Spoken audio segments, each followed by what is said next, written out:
let's do it. Yeah. I love that you're the host. It's so cool. It's so cool. I love it. I love it. It suits you. Oh, thank you. Especially in this pink couch, right? Yes. It's so cool. Pink couch. Okay, welcome to Hadar's Web. Today I am joined by my dear friend Merhan Keller, who is an Egyptian American activist. She started the Me Too movement in the Arab world all over the Middle East, advocating for women's rights. And I feel so grateful that you are my friend. I am so happy that you're here. I've honestly learned so much from you, and I feel like you've inspired me in countless ways, and I'm just so excited to have you here. And I'm so happy we're finally doing this. Yeah. And you interviewing us. It cannot be any better. Oh my God, I love it. Yeah. Well, thank you. I'm so happy that I'm here. Yeah. Yeah. From San Francisco too. So San Francisco. Far away from home for us. Very far from home. But this is the beauty of it, I think. Yeah. Yeah. Definitely. So I wanted to just start out by sometimes on Hadar's Web, I like to ask as a first question, like, this podcast is really about community conversations, because I really believe in the web of relationships, and that's how we learn, is by understanding people. So you are in my web. And yeah, how did we first know each other? How did you first learn about me? How did you come across me? Oh, lucky stories. Okay, so well, obviously it started with the same topic that we've all been going on and on about for almost a century, sad enough, about Palestine. And I was thinking that I don't really think that there's one place in the world that doesn't have good people and doesn't have educated people who understand and they think from a human perspective rather than what I've been taught and what I've been forced to believe in. And I started looking for allies everywhere. And I felt like it makes more sense to look for allies in Israel. And this is how I found you. I'm so happy that I did, because it's just, honestly, away from the podcast, but it has changed a lot in my personality and in my life recently.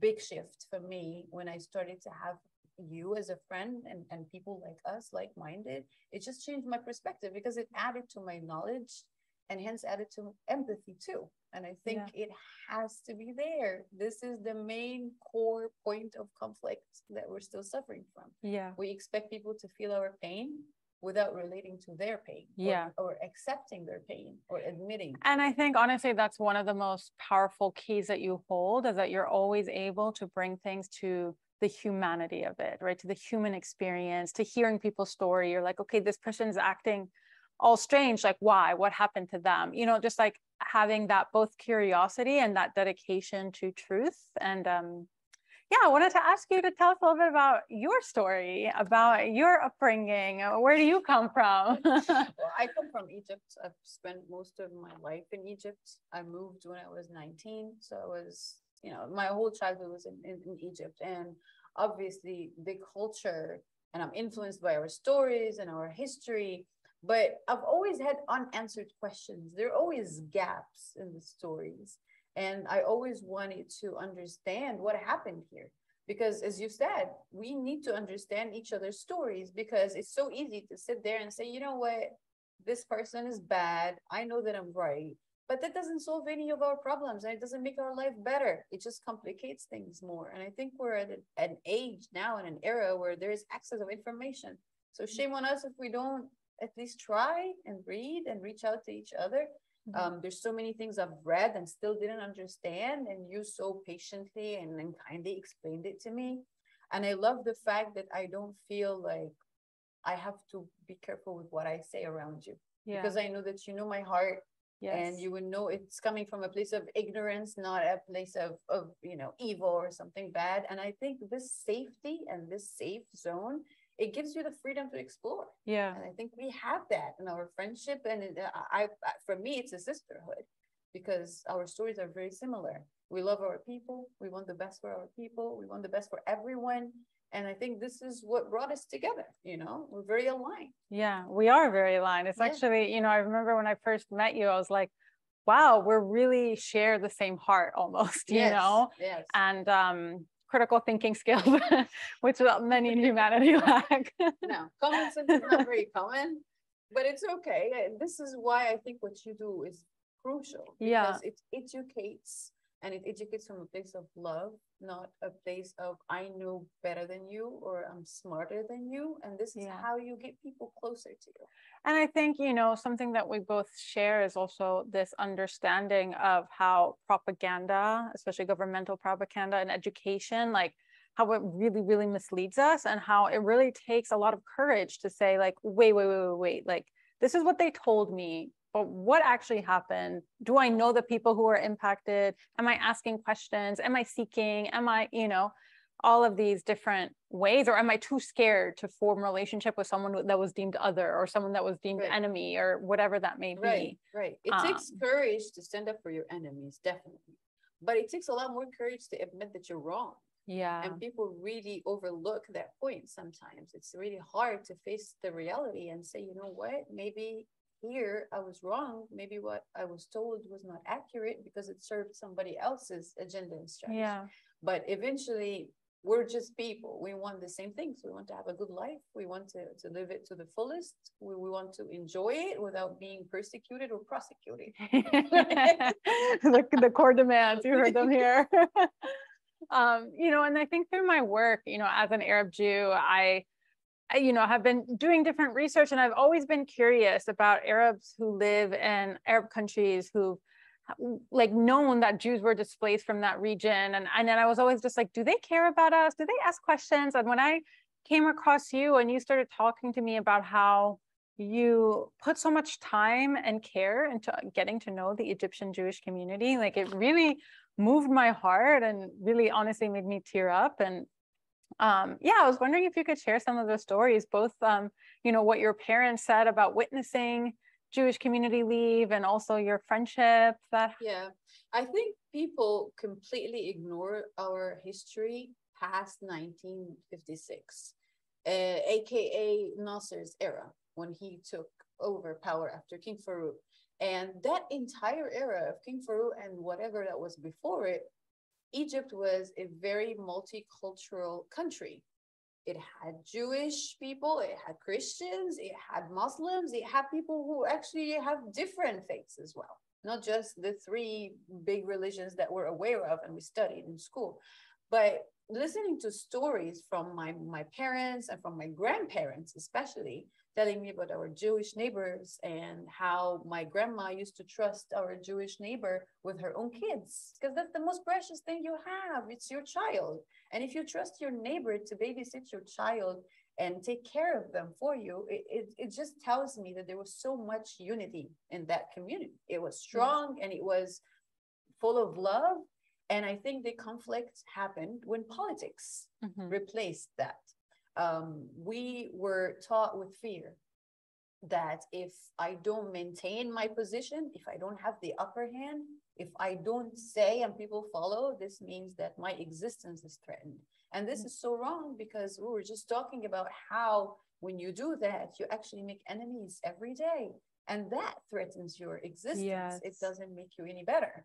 But I think after the war and after the existence of Israel, everyone in the Arab world felt that they cannot trust a Jewish person, because for them, that represented Israel. And this is the sentiment that the government kept, you know, spreading and pushing this narrative on people, because back then they didn't have the right tools, or we didn't hear of espionage like now, and the technology and getting, you know, background checks. That wasn't there. So for them, it was easier to just completely get rid of all the Jews, so I don't have that worry and anxiety that what if they're spying for Israel? What if they're actually not, you know, part of this and they're actually enemies? And they forgot that those were Egyptians. They had businesses, they had families, they had homes, and they had to pick up and leave just out of the blue. And what struck me the most was the reaction of the rest of the neighbors who were Christians or Muslims, and how it immensely hurt them because they didn't want to see their friends leave. Yeah. You just literally completely ruined a community. And not just the Jews that suffered from it, everyone was traumatized by those actions. And as time progresses, you would think that this should change and people should at least go back and think, okay, what happened here? What started this whole cycle of doubt before violence? Because it led to violence later on. Because everyone gives themselves the justification to do whatever they need to do to be safe. we're not under threat to be safe.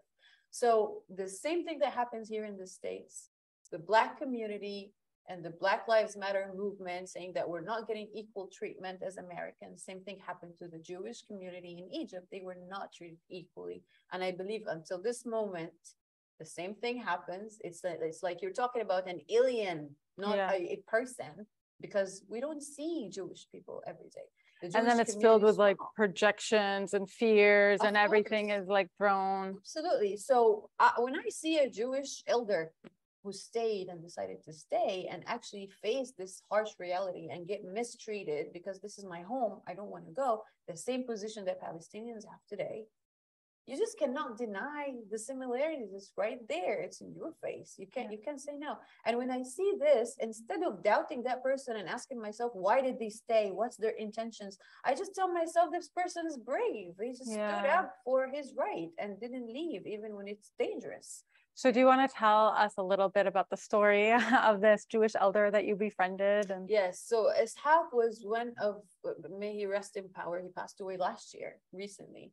And he was the only remaining elder of the Jewish community. And everyone looked up to him because he was the oldest one. And he basically led a movement. He convinced a lot of the Jewish community to stay and not to go, even under the threats and the mistreatment. And I was really intrigued to hear his stories because that is a big chunk of our history. And it's just such a waste not to know and tell their stories. You know, this is how we actually have history today, by telling those stories. And I got to know when I spoke to him and his family and his friends that many of them were forced to falsify documents because they didn't want anybody to know that they're Jews because they would get mistreated. Many of them need the protection of the police for simple things like, I want to bury a loved one because I get harassed. And it just hit me hard that, oh my gosh, so we can be advocating for people in another country because we think that this is wrong and it shouldn't happen to them. While right there at home, it's happening, but it has been normalized because what you see every day becomes the norm. You don't really go back and question it. And I think people like you and people like me have a duty to put a seed of questioning and doubt. Do you really know the whole truth? Do we need to listen to the people who lived this truth? It's for me more accurate than any book that has been dictated by a dictator, literally. So I don't want to know what you're telling me because obviously, again, history is written by the victorious. Or not necessarily the victorious, actually. They even falsify victory now. They tell you we won this war, but they might not. Right? We don't know. We were not there. We have no idea. We have books written by people. And I would rather deal with the people who live through this. I don't want to read about it from, this. It's just stupid to me. And I think it is time that we talk about that. The conscience of the world is awakening. And I think everyone agrees on the basics, at least. I am entitled to my story. I'm entitled to choose whatever religion that represents me. I'm entitled to my roots and my culture and my home. Wherever that might be. Just because the majority of this community has a different approach or a different religion, that doesn't give you the right to ask me to leave or to deny my heritage. Because without your part of history, mine doesn't exist. It's all, it builds on top of each other. And we were just talking about the fact that I'm Egyptian. Moses was in Egypt. So probably if I was born in that era of the time, I'll probably be Jewish, right? Because yes, for me, you cannot be separate from who you are. It cannot be. And the shared ancestry of like, we were all living in this region together, actually, for thousands of years, and just the trauma and the violence and the rupture, how much we've been separated and how much we've been told that we need to be separated. And I know that I have a deep longing and a craving, coming from Jerusalem, but not just for Jerusalem, for the whole region, of just like this deep multi-religious solidarity community. Like sometimes, I read these stories and it's like, especially the elders of like, they were just celebrating all the holidays together because they were all living together, and this person had a holiday and they're like, well, we'll all show up because why not, and just like how sad that our religion has been taken up by so much like state violence and also patriarchy, which we'll get to in a moment, but just like really distorted, and then kind of highlighted as like, that's what the religion says. And it's really so far away from how that religion was practiced for so many years and so many generations. Yeah. Absolutely. I always tell people, especially Egyptians, go watch the black and white movies and see how normal it was when people were talking about their neighbors and they're like, oh, I'm waiting for her to come from prayers because it's Saturday. In a passing statement, because that's the norm for everyone. It's like, oh, yeah, it's Friday, so they're probably not home because, you know, they go out on Friday. So it's like the whole community has different traditions, but they are all educated about each other's traditions. Yeah. And that shows you that sense of community. You do whatever you do in your home with your family. That doesn't affect our relationship and the fact that we are all part of this country and this place. Yeah. And I think if we don't admit to each other's trauma, this is where the disconnection is. Yeah. I want you to listen to me because I'm in pain and I'm suffering now. But you need to understand that person who's inflicting the pain. Where did it come from? Yeah. Is it to protect? Is it to project? Where is it coming from? Because only then we can tear down those layers one by one and be able to communicate. People. Yeah. And that's also the spiritual understanding that it's like, you know, pain comes from more pain, more pain, more pain, until someone wakes up and is like, you know what? Let's just end it here. Yeah. Let's just not continue the cycle of violence anymore. Let's just like get down with like, okay, what does this person need to be heard? What does this person need to feel seen? And, you know, just like really commit to ending those cycles of violence, which really didn't start with me and you. Definitely didn't start with me and you, but it didn't even start from our families, you know, they were inherited, and this kind of, inherited collective trauma that we're all just playing out almost as if it was scripted. I'm passing it on. Yeah. And sometimes I'm like, this was scripted. Like there were actually colonial powers who were like, this is a great way, especially with Jews and Muslims, like let's put them against each other and they'll fight it out. And isn't it fascinating that they make us butt heads like this, but yet when you look at the leaders, they sit on tables and normalize and make peace treaties and agreements. And I'm like, okay, so why isn't it allowed for me and Hadar to sit down and talk about it? Yeah. You know, but this is how they protect the lie. Right. Through the disconnection. Because if we sit down together, we will uncover the truth. Yes. Right? Because we'll tell each other the story. And that's what they don't want. And it's lasted for 74 years and counting. Yeah. But I think now it's different because they lost control over the narrative on both sides. Yeah. In the Arab world, this generation is aware. They have access to information. We have access to each other. They have no control over the content that we exchange. And they just lost control of the narrative. Yeah. That's why everyone tries to take back whatever they said. They try to say, oh, that it wasn't like this. It was a different story. And it's just the lie is uncovered in front of the whole world. And this always happens in history. We were just saying history repeats itself. It's very true. Yeah. History repeats itself. If we look back, we will know that this has happened before. The only difference is they take turns. Who has the upper hand, who represents the power and who represents the oppressed. That's the only difference. But the cycle of pain and violence does not end. And it has to end. And I hope it's in our lifetime because I'm tired. I really hope so because it's taken long enough. It's enough. Yeah. Those people don't suffer like we do. They make money. They make bank. They seize more power. Yeah. And we're just dying slowly. Yeah. And fast. Yeah. Sadly. Yeah, definitely. Yeah, I feel you. And I think that's also one of the things that I appreciate so much about your work and how you speak is that you always have this like felt sense of the body, like what the impact here, like let's really be with this human experience, right? Like instead of just coming from like, this is right, this is wrong, let me impose that onto these people now. And it's like, what is really your vision? What is your strategy? It's like not really clear. Yeah.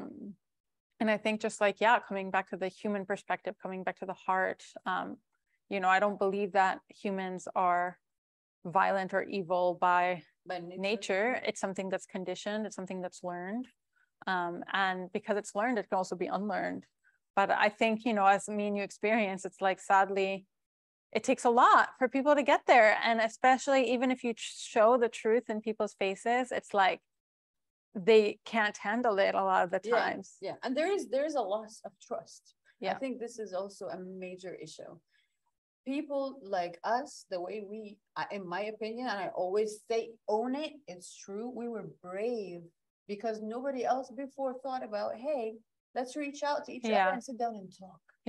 It never happened. My people came at me, your people came at you, and nobody was happy with this. Although they preach peace. Then where is the safe space for me and Hadar to meet? If you are really a believer in peace, how do you want us to have peace if we're not allowed to talk or communicate? So you want peace based on hate? It's just, it makes no sense when you think about it this way. And funny enough, when you say it to them this way, they think about it a little and bit. Actually, that's one of the things that I love about you. And I think it's like one of your superpowers. You're really able to break down when people are thinking in such ignorant ways. You just break it down for them and you just like point at it and you're like, is this what you believe? Let me get this right. Because we have to. Sadly, the people who were responsible for educating us failed us miserably because we were fed misinformation and lies that serves them. So when our people do that now, I understand the sentiment, I understand the fear, and I understand the hope, because there is a very cautious approach. It's not a complete cut. If you think about it, there's a cautious approach, as if we're trying to feel each other out. It's like new creatures discovering each other. Like, are you human too? Are you like me? Do you breathe? Affect you like it affects me? Do you have the same feelings? Do you have... It's stupid questions, but it's legitimate questions. They really don't know. They're not pretending that they don't know. They really don't know. And this is the difference for me, is that, okay, then maybe we should be a little bit more patient to break it down. I wish somebody had done that with me. Step by step, and understand, where is that person coming from? Is a white Jewish is the same as a Middle Eastern Jewish? Their story is different. Their privilege is different. We were just having this conversation with a friend that I used to think that is aware of the situation and has done enough homework to understand. And we were talking about how the Jews in the Middle East, when they emigrated to Europe, they were actually discriminated against by white Jewish community, because for them, you're Arab. You mean when they immigrated to Palestine? No, before Palestine. Before Palestine, when they go anywhere, you've been to Germany. Haven't you met a few interesting characters? Definitely. When I travel abroad as well, I get the same reaction sometimes. It's like when they see me dressed in a certain way, they never assume you're Arab. Once they know they're Arab, if that person is Arab, he will judge me. And they will think you're not a good representation of our culture. Somebody else might think the opposite. So we are also different within ourselves. So it's not really shocking when we are different than each other. We just need to bridge the gap by understanding what happened here. And I think for me, where I've learned about what my commitments are, where I'm coming from, because I think so often the justice conversation is very much about identities. And it's like, okay, well, these groups of people are here. The Jews are here. The Arabs are here. The Palestinians are here. The Muslims are here. It's like very identity segregated. And for me, I'm like, I actually don't really care. Like, I care about someone's identity so much that it's important, but I'm like, I care about what's in their heart. I care about what they've done. I care about the choices that they make. You know, so many of us were born into conditions we can't control. So it's like, what do we choose to do with the conditions that we were placed in? You know, that to me is much more impressive than like. Absolutely. And what tools were presented to me? A Black girl back in the time in America didn't have the same tools that an Arab girl will have today in America. They're both oppressed. They both will get mistreated. But back then it was completely different. She was being treated like an alien. You're not supposed to be here. You get attacked in the street. Now people are also cautious because we have laws and there are, you know, consequences of your behavior, basically. So people, but what's in here is still in here. And that's what we need to work through. This is why we all fall back on our spirituality. Not religion, spirituality. We believe in the great God. We believe in the great good. We believe in the feminine. We believe in a lot of things. So why did you decide that one adjective about me should be prevalent than the others? So I'm more Jewish than I'm a woman, or I'm more Muslim than I'm Arab. No, I'm all that. and more that you still don't know of. I'm so much more. I'm a person. I'm a complex being. Yeah. And that is something we have to accept about each other too. Yeah, that we're so multiple inside. Like we can't be objectified into this one. Right. You know, you recently told me also about your family's Sufi background and history. I was shocked. You see, so again, we think that we know, but Yeah. you keep finding out stuff that you don't know of. I didn't know that it exists even as a concept in Judaism. And I was just blown away because this is the very first cell, in my opinion, of love / spirituality. Yes. And the fact that it existed in both religions, doesn't it say a lot about the source and the origins? Right. This is what we need to look at. Yes. Right. So I have to respect. Which is why, by the way, my primary identity is mystic, not Arab, not Jew. I'm like, I'm a mystic, you know, because this is the heart of it all for me. Yeah. And I love that expression. I had a lot of friends who introduced me to things I never knew existed. And what was more shocking, that I never knew I would relate to, or that it would touch me and I would identify as one. Like I would totally embody it. It's something completely out of my culture, might be. But this is, I think, why we live. We're on a mission to discover ourselves. Yeah. And why we do that, we discover the other. Right. At the same time. And the other is your mirror. Yeah. This is why when people come at us, I always tell you, because they're looking at themselves. They're not looking at us. That's true. They're looking at what they hate and assume that this is who we are. Yeah. Everything there's a line that it's like when people see you, they think they are seeing you, but they're actually seeing themselves. Yes. It is true. And that scares them more. You know? Of course it does, because who wants to admit that there's something wrong with me? It's hard to admit it. This is why even mental illness takes a while to be, diagnosed. Yeah. Because you really don't know what's going on with yourself. You can feel the feelings, but sometimes you can't express the feelings. Yeah. So the other person can't help you. And if someone's coming and telling you something that you have been conditioned not to know, you're going to be like, well, this person is wrong. Or defying it, you're resisting it, because it's uncomfortable to not know. And I think you said, correct me if I'm wrong, but about your dad who had to abandon like his Sufi spiritual. He did not abandon it. I think my dad was always so ecstatic. Yeah. Whenever he talks about it. Even. Yeah. And I was told by several people that this behavior is weird because for some reason in our culture, if you're religious, you have to be hardened. They don't believe in the soft religion. For some reason, they think it gives it power and weight. Although I think it's the total opposite. Yeah. We have to embody the human part of it. All our prophets were people. We didn't have an angel coming down to us teaching us. It was a person, because they speak our language. They know how to reach us more. Yeah. Is a messenger. We even call our prophet the messenger because he just delivers the message. He did not create it. Right. So I think that this is, again, the things that we should focus on. We should talk about the similarity before we look at the differences. Yeah. And this will open doors to, I want to say, embrace the differences. You don't have to accept it. You don't have to agree to it, but you have to embrace it. Yeah. Nobody has the ultimate knowledge or the ultimate truth. And this is why we need the other. Yeah. I love your teachings. When I attended your Hanukkah and you gave your lecture about light. And I was trying so hard not to cry because I didn't want to look like the softie in the She brought her Arab friend to put on a show. And become an us already. Don't need that. But for real, it just touched me of how you explain the light and the darkness and how you need the darkness for you to see the light. Yeah. Otherwise, you wouldn't see. And I love how you explained that looking for something with intention with a candle is different than the sun that fills the whole place with light, that you can actually get lost. Yeah. Sometimes too much light is blinding. Yeah. It's not actually. As we've seen in LA. It's so true. But I loved it because I felt like it's soft, it's human, it's logical. We're not selling dreams and crazy stuff. We're talking about history and facts and proofs. So if you deny that, then you are on a mission to sabotage yourself before sabotaging us, because you're missing out on opportunities to be loved and accepted as you are. Yes. Yeah. Not the person that you pretend to be. I would love to see the Jewish community in Egypt having a normal life like they used to, and people see them as part of this beautiful place, and as neighbors and as friends and as partners, not, oh, we're just gonna keep an eye on that person because he's different, so it might not be trusted.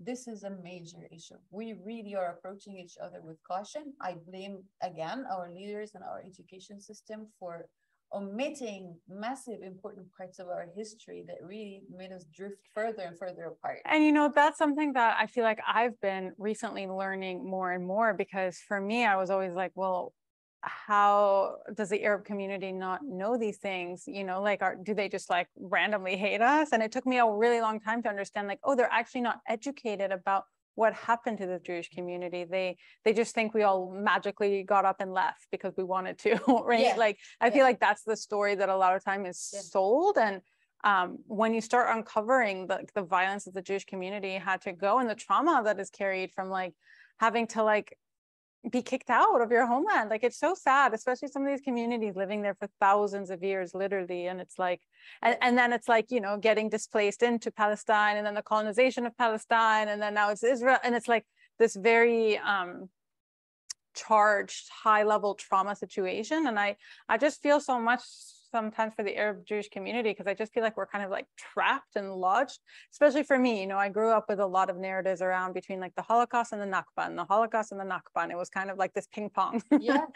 And I was just like, I'm kind of part of both stories, but I'm also not, because neither of those stories are exactly my story. Yeah. And my story is somewhere inherited in between there, you know, like this displacement of Arab Jews. It is in between. It has elements of all those events that participated to make you who you are. Yeah. Right. So I could go to Germany today and I might have a better treatment than you get, although it's a Western country. So these elements people don't take into account when they judge your position. And there's a lot of frustration too.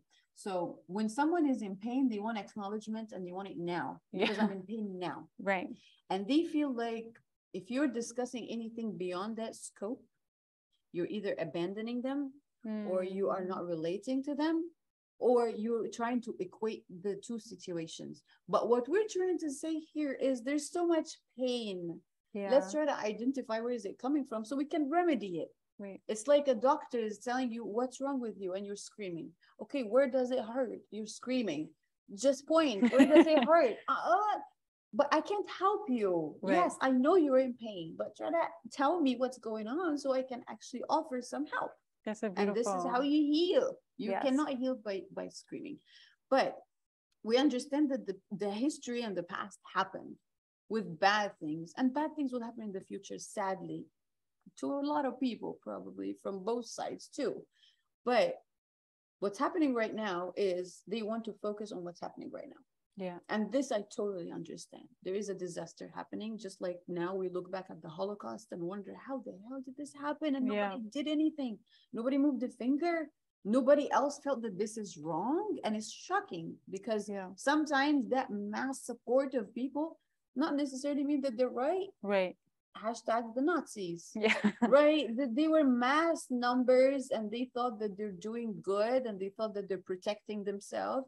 And look what happened. Now we look back and wonder, how did the world and humanity let this happen as it was happening? And the same thing is happening in Palestine now. So we should learn from that situation. We're not comparing because, again, agony and agony, pain and pain. I'm not going to get a thermometer and see which one hurts more. They both hurt and they both leave scars because our grandparents tell us this is what we've been through. Don't give them a chance to do this to you again. And this is when the fear kicks in and you feel justified to do whatever you want to do to protect yourself because somebody else started it. Yeah. Okay. Do we want to stay here or do we want to cross over?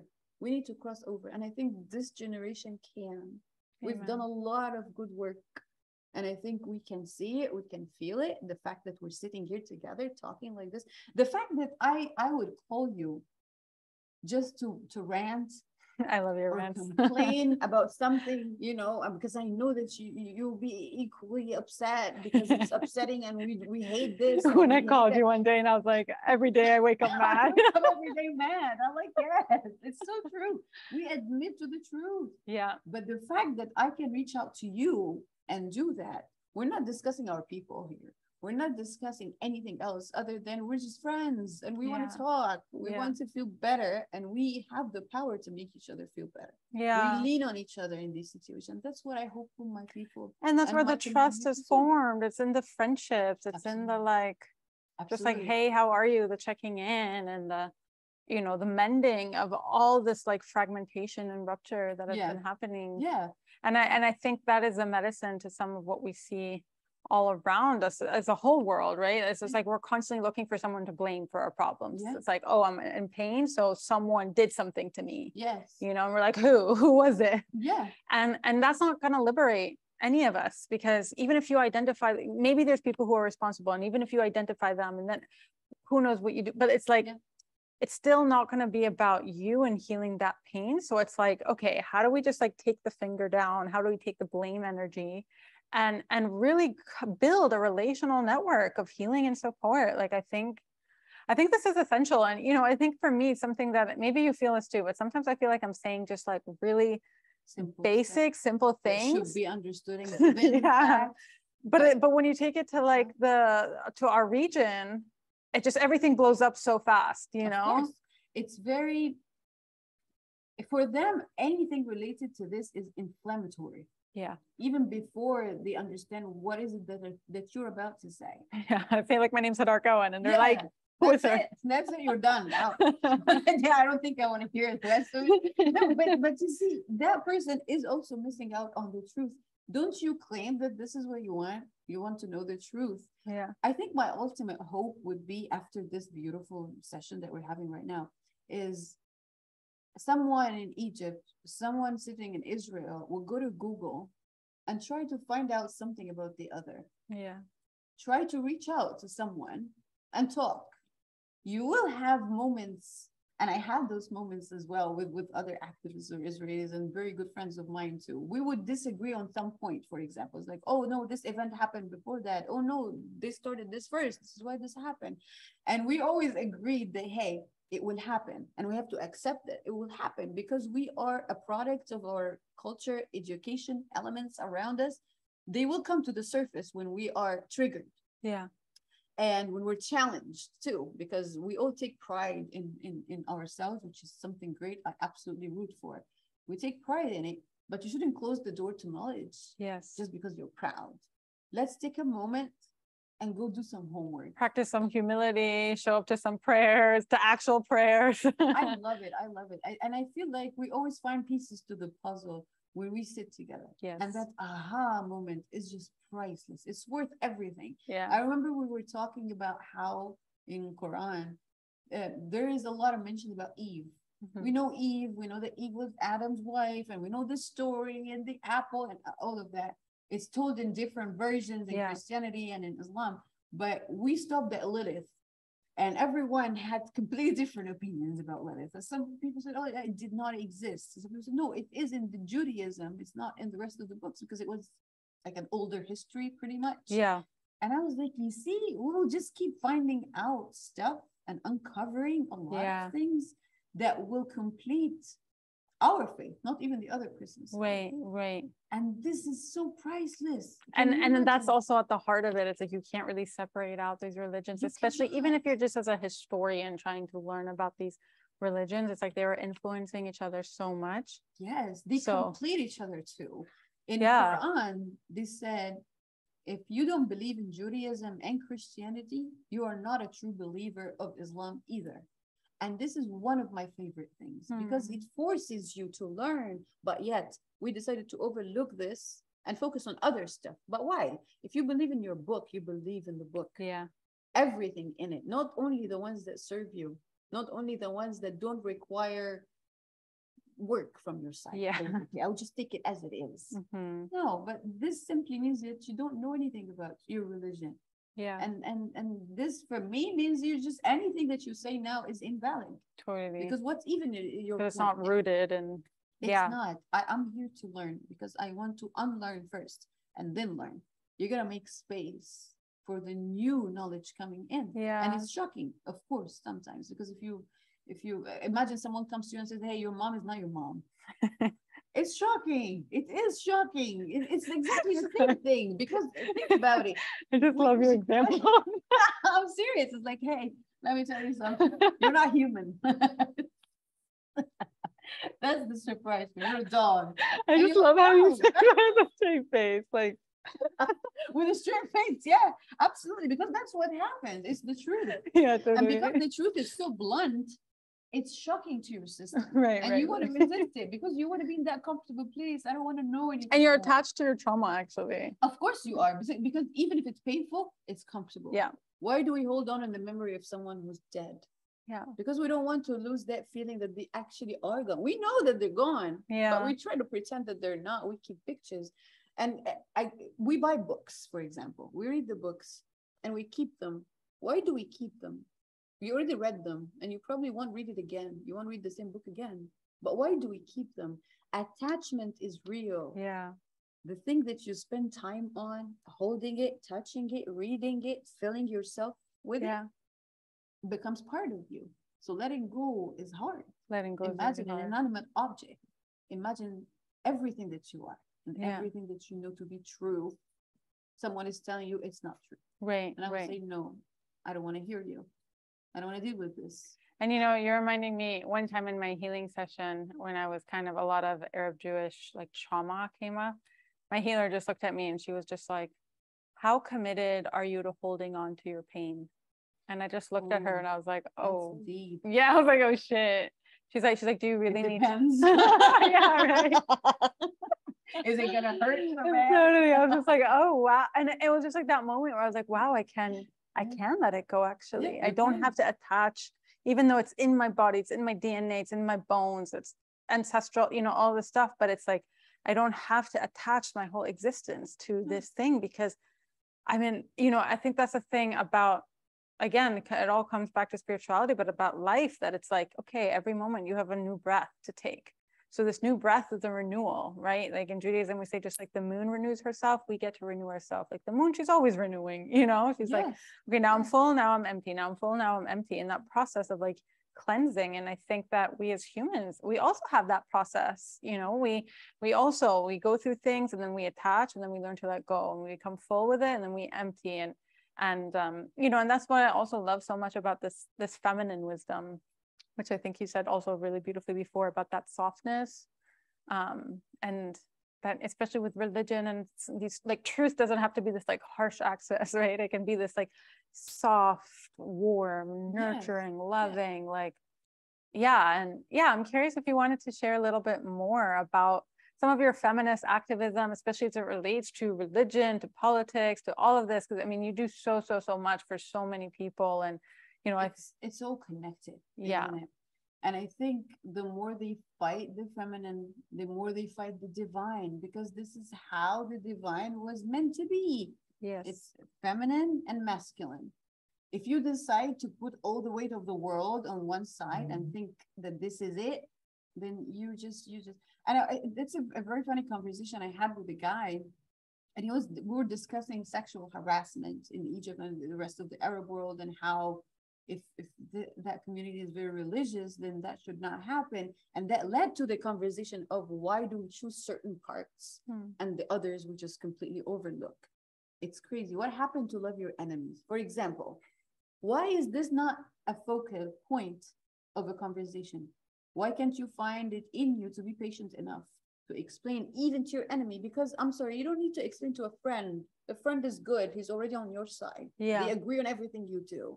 It's your enemy that needs talking and convincing, right? And back in the time, even if we go back to Prophet Muhammad, he had a lot of peace treaties with Jews who lived in Saudi Arabia.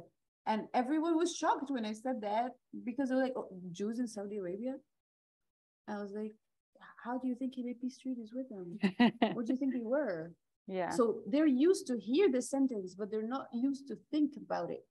And, you know, How I come? remember actually someone one time messaging me on Instagram where, you know, because I started doing all this education stuff about like, hey, Arab Jews were around.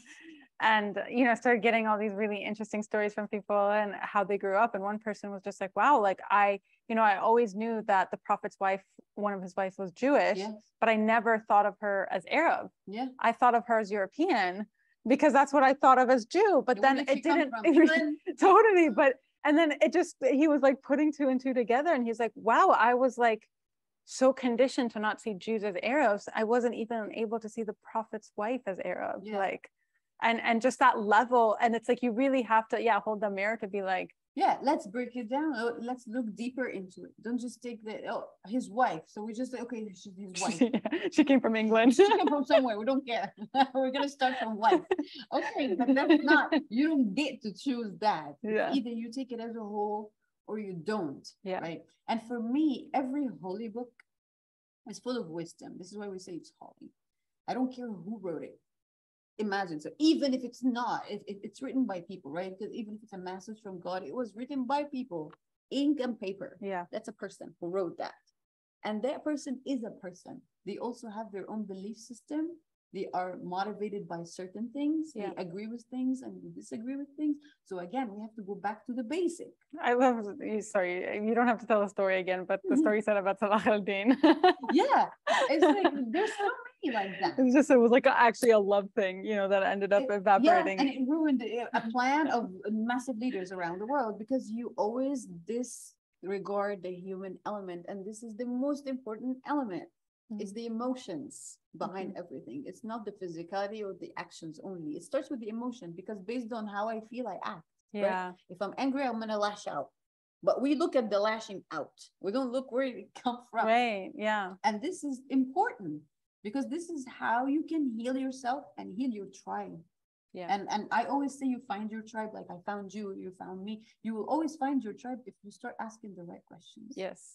And I have a beautiful, beautiful Muslim sheikh in Saudi Arabia. He was my mentor for 3 months. And he used to just nib it in the bud. He would give me one sentence. I'll be like, it's worth the trip. It's done. I'm over. Wow. And he once told me, he was like, if somebody told you today, you have the choice to be anyone you want in any era, what would you choose? Nobody has the answer to this. You can't. Yeah. Because it's so complex. If you say, I want to live in the ancient times, were they great? Oh my God, no. Plague, wars, they were always that complex. Yeah. So if I don't have the right to choose, or I wasn't given the option to choose, and I'm living here, wouldn't it make more sense to widen my horizon and my net so I can actually make full use of my existence during that short period of time on Earth? It makes more sense. I don't want to pass on something blindly for someone to follow because I will be responsible now. You know, we had excuses before that we didn't know.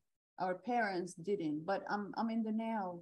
You need to know. It's your job. Yeah. It's your job to find out, and it's your job to heal yourself. Yes. Otherwise, nothing is going to change at all. And I think, again, every time they fight a woman, they're fighting the divine, they're fighting the truth. They want the harshness and the hardness to be prevalent. And this is what we're trying to dismantle.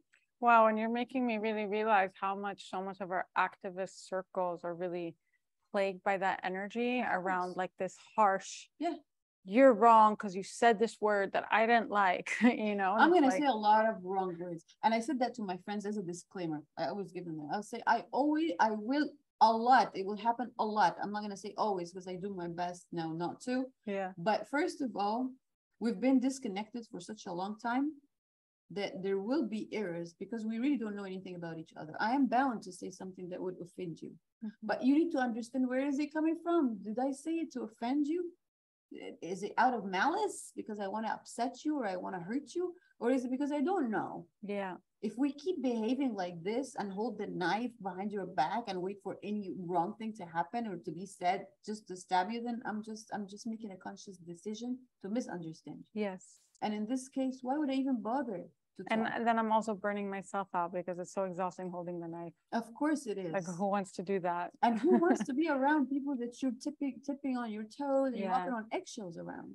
And, you know, I think this is what me and you really do share, this commitment and understanding that justice really does come from love. And, you know, I don't really know what justice is outside of love, because it has to stem from love of yourself, love of the people, love of humanity, like love, which knows no ends, right? It's boundless. That's why love leads you to learn about people who are deemed other, you know, because of course, and because we got love, the language too. Yeah. So my expressions will be different, right? Like I used to think, for example, that the word gypsy is a compliment. It's something good because it means to me, and in my culture too, a free spirit. It's someone who's free to dance and to travel and to have fun. That's the definition. But this could be offensive to somebody else, right? As we progress in time, we understand that, okay, you're not supposed to say that. But you can't hold me as if I'm a bad person if I said something wrong. You should appreciate my effort that I'm trying to learn. Yeah. This is the only way that will bridge the gap. Otherwise, like what we all sit at home like separately and just our mental health crises are gonna expand and amplify. And even that I understand. Yeah. But if you know that you're not able now because you're not equipped enough, then how about not to volunteer an opinion? Right. Wouldn't that be safer? Yeah. I respect people that say, you know what, I didn't talk about this subject. It happens sometimes with activists, for example. We talk about Iran. I would be like, why are you not talking about Palestine too? And they would be like, I'm not educated enough on the subject. I'd like to do some homework about it first. Thank you very much. I really, truly appreciate you. Yeah. Because you're honest with me and yourself, and no human being has capacity to have knowledge about so many different things at the same time. Yes. Or actually mental capacity to talk about them. Until now, I couldn't watch the movie Farha. Everyone watched it and they told me to watch it, and I intend to, but I couldn't find the mental space to do that because I know it will hurt me for a fact. So I'm actually now waiting for the day that I'm willing to be sad. And that's okay to take time to be sad. It's healthy. Yes. Feel it and let it go. Don't hold on to it. Now it's sickness. Yeah. Feel it and be sad about it and mourn your losses, mourn your sadness and everything, and then move past it. Yeah. Otherwise, you're making a conscious decision, as you said, like this therapist said too. How willing are you to hold on to something that hurts you? Yeah. You want to keep doing that? Do it. But this is not what we're here for.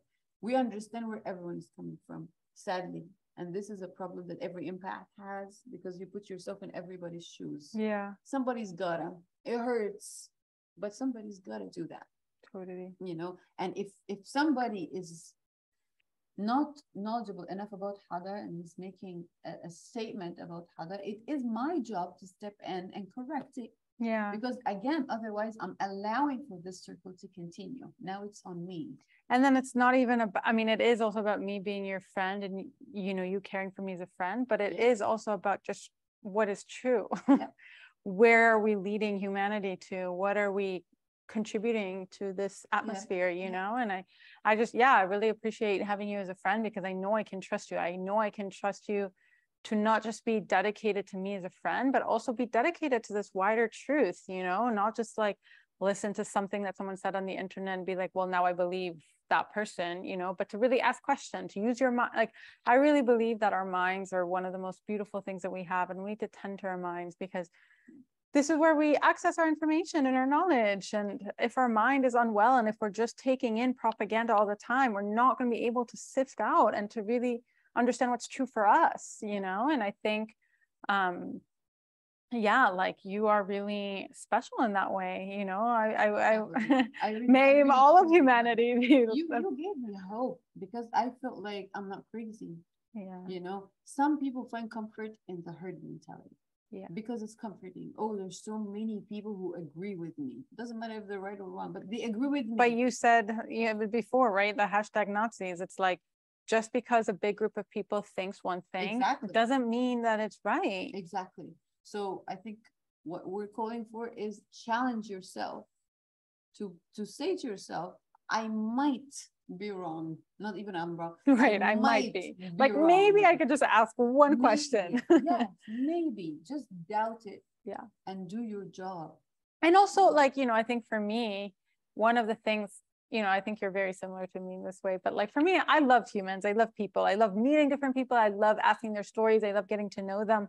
And I think what I've realized as I've kind of become more public around some of this work is that a lot of people are in self-segregated communities. They don't actually know people who have different identities than them. Yeah. So then when they come and they see people of so many different identities mixing, which again, for me is the heart of Arab culture, is the heart of, all these big cosmopolitan cities like Jerusalem, like Cairo. It's like they thrived on these, like we have that knowledge in our bones that it's like multiplicity is beautiful and we celebrate it.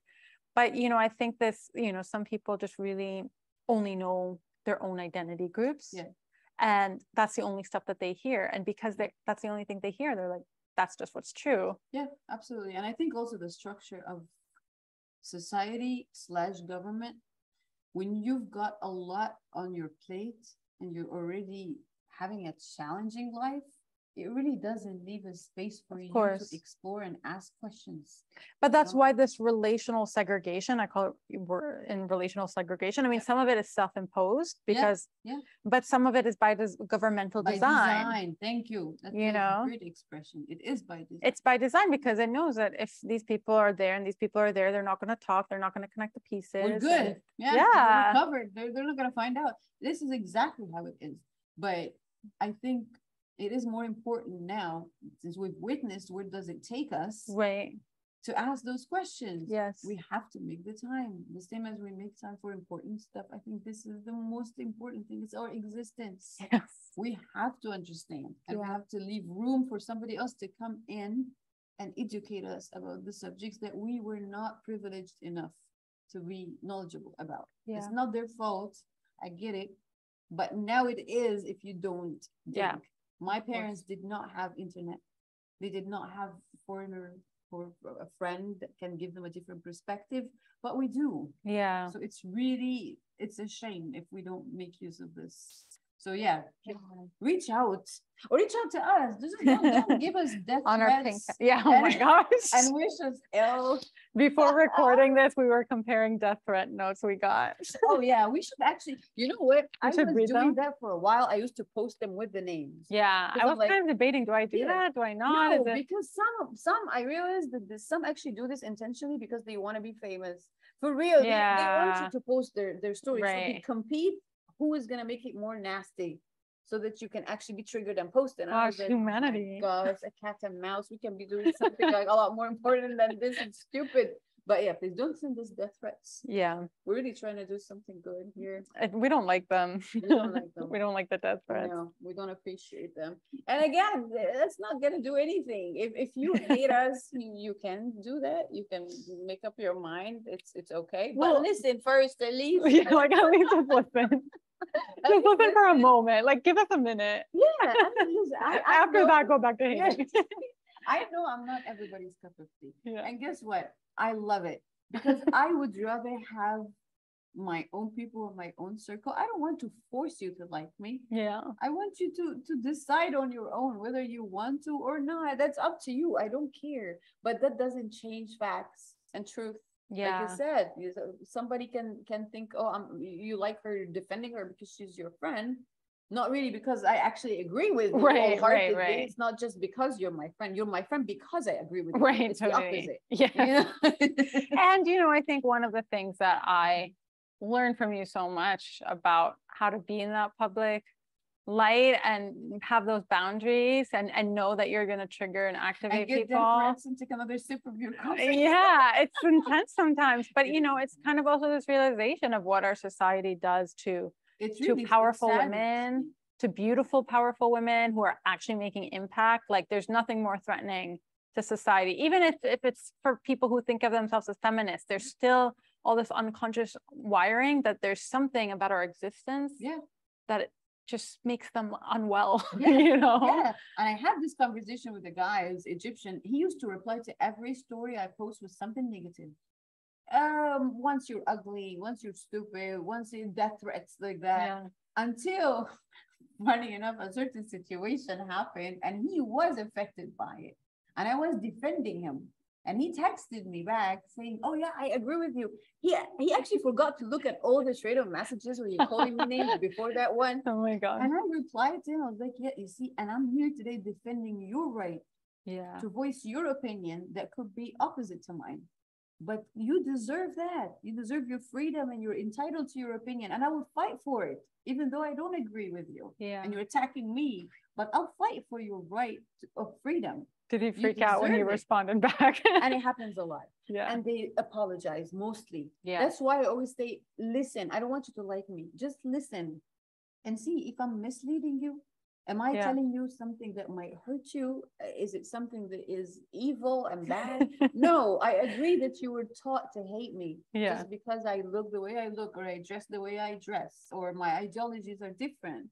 But deep down, I truly want good things to happen to you so that you don't feel this sad and bitter to the point that you text someone like me and Hadar tell us to go jump from a building. No, I won't. I'm not gonna. Yeah. So it's sad. And I think the thing that's so beautiful about you is that you're really pure from that intention, where you see when a person's sending you like a death threat, you're like, wow, I really see that that's actually hurting you. So let me help you. Which is true. You know, at the end of the day, like hatred hurts the heart. You cannot hate someone and be well in your body. No. It just ends up hurting you more. Yeah. And I think that's the spiritual involvement that I think we are called in society to mature into. That it's like we're all interconnected. How I treat you is a reflection of how I treat myself. Yeah. If I'm coming at you with hate, probably there's a part of me that hates myself. Absolutely. And, you know, me coming at you in hate is actually just going to reinforce this hatred that I have. And I'm going to end up being hurt. You're going to sip your coffee. Yeah. And you see that different in the lingo is crucial too. It's a killer, because we have something, for example, in our culture and even in our religion, it says, "تفاءلوا بالخير تجدوه." If you wish for goodness, it will happen and it will come to you. If you call for it, it will come to you. How is this different from manifestation that we talk about a lot these days? There's no difference. It's just the disconnection is in the vocabulary because of the differences in language and culture. Yeah. But if we look deeper into things, we'll realize we're really not that different. If at all, we're really not different. Every single person I know wants to be safe, healthy, happy, respected, appreciated, loved. That's it. Yes. We all want these same things in different languages, in different expressions and ways. That's it. So please listen to us. Please listen, be critical, ask questions. And we always say that faith comes from that. It comes from the comfort of the truth. Yeah. That I'm doing my best, not even doing right. That's not even expected from us in all the three religions, funny enough. Yeah. It's not. You strive for the best. You don't really have to be the best version. Right. But if you ask for it and if you try and strive for it, it will happen. Yes. And you will make yourself happy and everybody else around you happy. When people send us stuff like this, I only think of the women in his house. Always. I always think, how does he treat his sister? How does he treat his mom, his wife, his daughter? And it makes me feel sad because he can't hurt me. It's just a stupid word. It doesn't stick. I don't care. But what about people who lived with him in the same house? How do they feel about that? And this is the exact question that person should ask themselves. Yes. Are you actually spreading good things and strive for a happy life? Or you're just so frustrated with yours that you want to sustain mine as well? Right. So we need to heal. We all need to heal. Yes. And we have to lean on each other to heal. Yeah. Amen. We have to. Well, such an honor to walk this life with you, honestly. I'm so happy we did this. Yes. And I think we can keep talking for like hours a day. All night long. We're never shut up. I know. We're both ranters. It's not just that. We have so much to tell, so many stories. And we were fortunate enough to be introduced to a lot of people and a lot of stories. And we traveled the world and we heard from different people their own versions as well. And that made us humble to understand that I don't know everything. But I'm here for it. I want to learn. Yeah. So let's all do this. We need to cross over, please. Yes. Enough. People have been in power for so long. They've been sucking us dry, draining us, and making us drift further from each other. Yes. We don't want that. Enough is enough. Enough is enough, and start with women. Yeah. They need to start with women. We want softness in our life. Yes. We do. We don't need more scientists. They've already wrecked everything. We need more healers. We need and healers. educators. Mm-hmm. Yeah. And spiritual leaders coming from the heart. Yes. From the true heart, you know? Yes, absolutely. Yeah. I love that. Amen. I'm so happy you did that. Yes, Me too. too. I feel good. Maybe I got a lot of stuff off my chest. I'm waking up angry every day.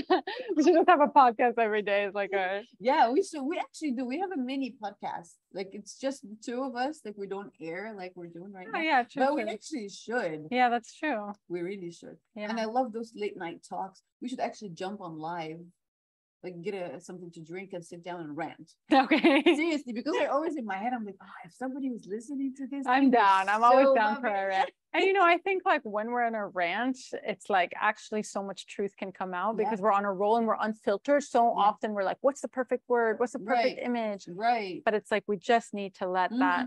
And that's the unfiltered that they hate and they come at you. Oh, you said so and so. Yeah. Yeah. Yeah. It's okay. It's all right. We need to learn. We need to learn. Okay. And this is why I'm here. And this is why I'm making like space in my life to actually have someone like you. Yeah. Because you come with weight. And we need to appreciate that about a person. You know, people have presence. Yeah. They have weight. And when you step in, it's intimidating to people who do not want to be challenged. Right. And this is something that you also need to understand, that sometimes our silence is also power. You know, this is why powerful. It shakes them. It bothers them so much that they have to say something bad to you. You know, it's interesting because that's something that I've actually reflected a lot throughout my life. Because I'm like, sometimes I walk into space, I don't even say anything. Yeah. I say nothing. I just am there. And when you come with stories that are full of pain and happiness too, because that is very heavy too. Yeah. It just makes people, not everyone, of course. I mean, if someone is like you, they would actually appreciate that. They would feel like, oh, that person is rich. They have so much essence to them. But if somebody is not, is shaky, they will feel like you're intimidating and you're threatening. Yeah. This is why they try to take a swing at you. Yeah. That's what it is. And when people behave like this, I understand that my power is felt.